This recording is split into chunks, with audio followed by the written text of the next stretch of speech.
دوستو اردو 105 کو لائک کرو، سبسکرائب کرو، شیئر کرو۔ ثانی زہرا ہسپتال میں ایک غریب عورت روتی ہوئی اپنے بچے کو لے کر آئی۔ اس کے بچے کو دیکھنے کا کام میڈیکل کے آخری سال میں ٹریننگ لینے والے ڈاکٹر وقار کے ذمہ لگایا گیا۔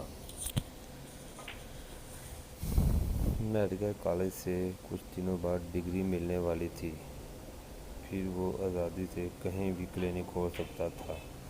بچے کی ایک ٹانگ بڑی اور ایک ذرا سی چھوٹی تھی، بائیں ہاتھ میں انگلیاں بھی 4 تھیں۔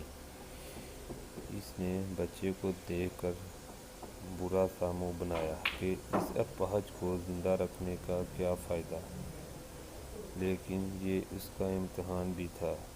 اس نے ڈگری کھونے کے ڈر سے بچے کی دیکھ بھال شروع کر دی۔ آکسیجن لگائی تو بچہ سانس لینے لگا۔ کچھ دن علاج کے بعد بچہ بالکل صحت یاب ہو گیا۔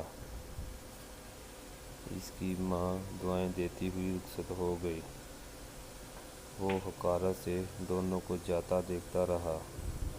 وقت گزرتا گیا، وقار ایک کامیاب ڈاکٹر بن گیا، لیکن اس کا مقصد صرف پیسہ کمانا تھا۔ دولت کی ریل بیل نے رہی سہی انسانیت بھی ختم کر دی۔ شادی کے بعد اکلوتی بیٹی کی ہر خواہش پوری کی۔ ایک دن اچانک بیٹی کے پیٹ میں شدید درد شروع ہو گیا۔ خود بھی علاج کیا اور دوسرے ڈاکٹروں سے بھی مشورہ کیا۔ ڈاکٹر اس کی بیٹی کا علاج کرنے میں ناکام رہے۔ تھک کر ایک سرکاری ہسپتال کے ڈاکٹر کے پاس لے گیا۔ وہ انتہائی ماہر ڈاکٹر تھا، حالانکہ اس کی عمر زیادہ نہیں تھی۔ اس نے فوراً بچی کا مرض پکڑ لیا اور کچھ روز کے علاج سے اس کی بیٹی مکمل صحت یاب ہو گئی۔